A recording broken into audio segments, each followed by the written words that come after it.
getting ready to go. Oh, listen to my throat. Merry Vlogmas, everybody. I'm telling you, I've had this congestion, drainage, and I don't know. But I heard some ER attendants, they were calling it the Harvey hack, that ever since the hurricane, a lot of people have this cough they can't get rid of. I'm not coughing, but I'll have a sore throat if I talk too much. Anyway, that's why I sound all Merry Vlogmas with club sauce. Anyhow, see, and then on top of that, I'm headed down to teach the 2-year-olds in Bible study fellowship, and we do a lot of singing with them, little singing games, and we have little hymns we sing and try to repeat those week after week for them. And some of them are traditional, and because everything's so thought out for the children, everything's supposed to be pitched high because their little vocal cords, they go high. It's like impossible for me. It's horrible. Like my voice, the last week I just had to drop it super low, and then the song dipped low, and I was like, ooh. I mean, yeah. I'm that person in church that tries to sing with the other women all high, and then all of a sudden I'll have to drop it low, and I'm hee-ho, hee-ho, the whole song. My husband makes fun of me, laughs, but he's doing the same thing. I've always had a low voice, but singing voice, like an alto part, but now I'm just destroyed if I talk too much. Usually after I teach, especially if I tell the story, I'm talking for 2 hours straight. I come home and I barely can talk. So obviously there's a problem there. It's just I've always been a little that way. It's probably an allergy type thing, but this time of year, but it's worse right now, and that is probably due to the hurricane. In a one-horse open sleigh, o'er the fields we go, laughing all the way. Are you recording me? I am. Just a minute. The lady from that show with Will Arnett that we used to watch. Diamonds. What's her name? Okay, I got back from teaching the children, and I'm incredibly tired, and now I need a nap. It's just 2 hours, but it is 2 very physical hours. Children that are barely 2 require, and there's a lot of just refereeing, being right there. So there's no need for a referee, just anticipating needs, holding, distracting. It takes a lot of creativity. I remember dealing with my children when they were small. I just never had 9 2-year-olds all at once. I got to wear my Clark pullover by Jane Richmond, and you can see this is a pretty loose fit. It's not as baggy as some of the sweaters I've been wanting to make, and I've made a few. I really like oversized too, but this is good for going somewhere, like, and doing things with children. I needed something comfortable I could move in. Wow. The cats. The thing that deters them from jumping on the tree is to take plastic bags and shake them. Look, I have a whole arsenal. That's the pattern, this wrinkle. It's so scary. And they flip out and Scooby-Doo for 30 full seconds in place and then run, I don't know. They probably love it deep down, But anyway, so Clark, this just nitpicks Wool of the Andes. Oh, I've got something stuck to my sweater there. I don't know what the colors were. Just a dark green and a light dark and a mint green. But it's a great pattern. I think that Jane knit one that was just solid. And I thought, man, I could do that. It's a perfect template to do whatever you want. You could do color work, anything. And I've often thought, I did my Oh My Bear with a giant bear head. And I thought, oh my gosh, I want to do this dog right here. I want to do his face on a sweater so bad. Actually, I thought of Danny of Little Bobbins of Bobbin. Wouldn't that be a perfect intarsia project for a sweater? Anyway, this is a great template for just a comfortable sweater. You make it yours. Color block, stripe, whatever. Use variegated, anything. You know, the other day I was talking about how I was using Brooklyn tweed. Well, I don't know if I said I used Brooklyn tweed. I'm using faded quilt, that colorway, to make this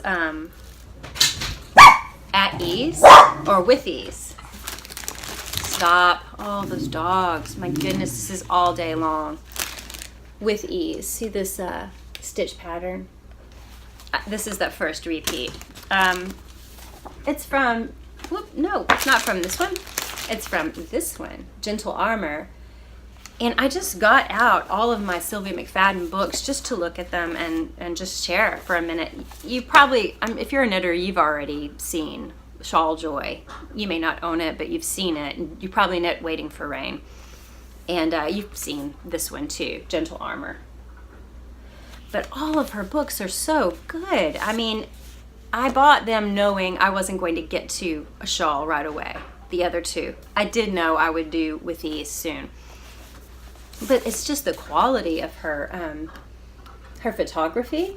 You know, there's that the stillness of trees is all black and white. It's all, the focus is on the graduated shades, you know, it's light shining through the patterns, you know. They're just great. It's worth having, it's worth looking at, even if you were not a knitter.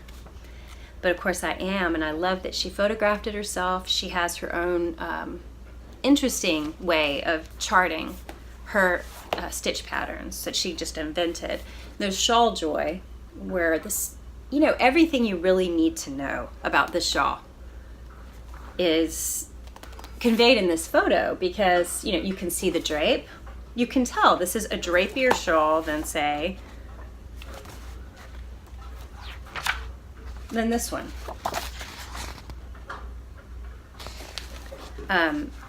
It's lighter weight. You can see the fineness of the stitch pattern by the light shining through it. And the texture is more apparent just because it's thrown up in the air and photographed in an instant. I think that's the most creative thing I think I've ever seen with knitting patterns or photography. She is just special. So this is a really nice long book, a lot of patterns in it. It's my companions. I did Waiting for Rain. I've made two of her patterns, and one was Waiting for Rain, and the other wasn't in these books. Like, I did this one right here, but I did get the bottom lace portion. I knit it inside out for some reason. I don't know why.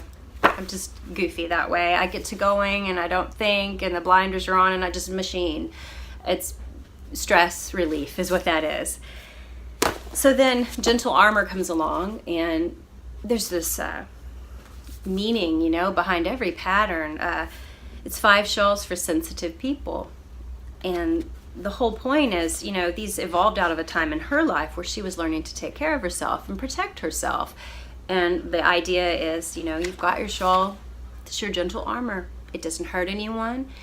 It makes you feel comforted. It reminds you to take care of yourself. You know, sometimes you have to put your needs first.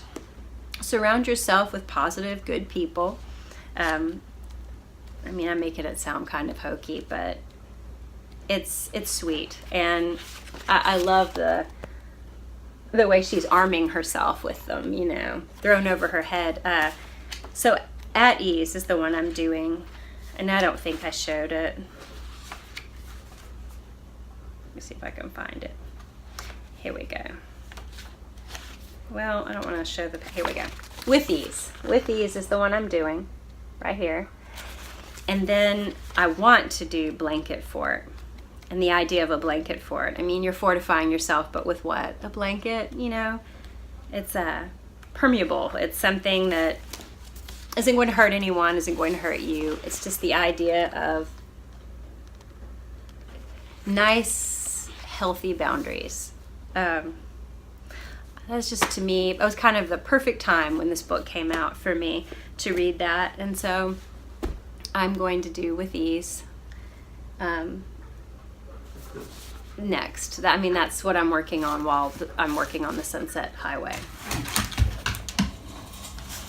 Thank you so much, Sandy. That is not an accident.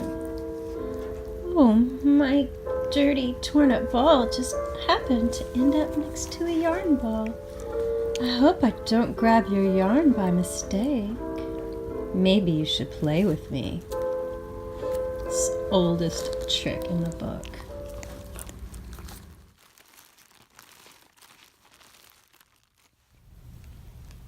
So this is yarn from Turtle Pearl, and I saw that, you know, it was a Black Friday purchase. I think Jacqueline on Brooklyn Knit Folk had this trench coat colorway. I didn't know they came though wound 2 separate skeins to make your socks a perfect match. That's so good. That's really makes it easy on me because I'm already hand winding in a ball as it is. I don't have a Swift or any of that, a ball winder. So just to have them already divided is great because it's kind of a pain to pull out a scale and weigh them. And this is Mistletoe Kisses. I really thought this was a cute striping Christmas colorway. Someone else likes it too. So this is my attempt at a garland for a tree. I did it 2 years in a row. I liked how it looked, but last year it suffered from pets, so we'll see. Basically, you tear up some grapevine reeds. Just got 5. I just didn't want more than I needed, and no, get back. They're all fighting over a piece, and then they run off and chew it. My son said they look so happy and yet so disappointed at the same time as they chew on their grapevine.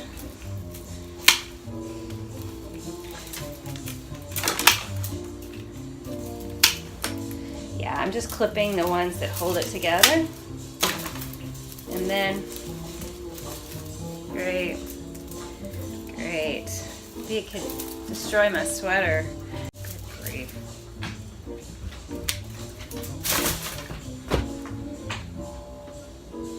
Not my sweater.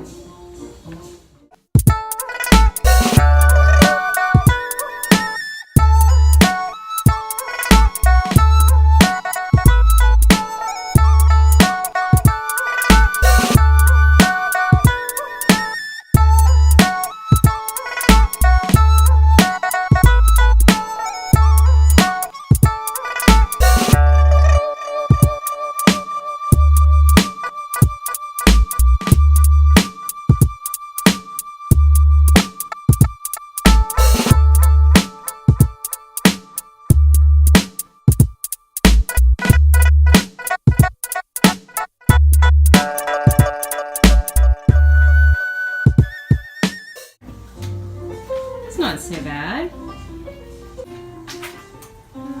It wasn't bad. It didn't make a mess at all.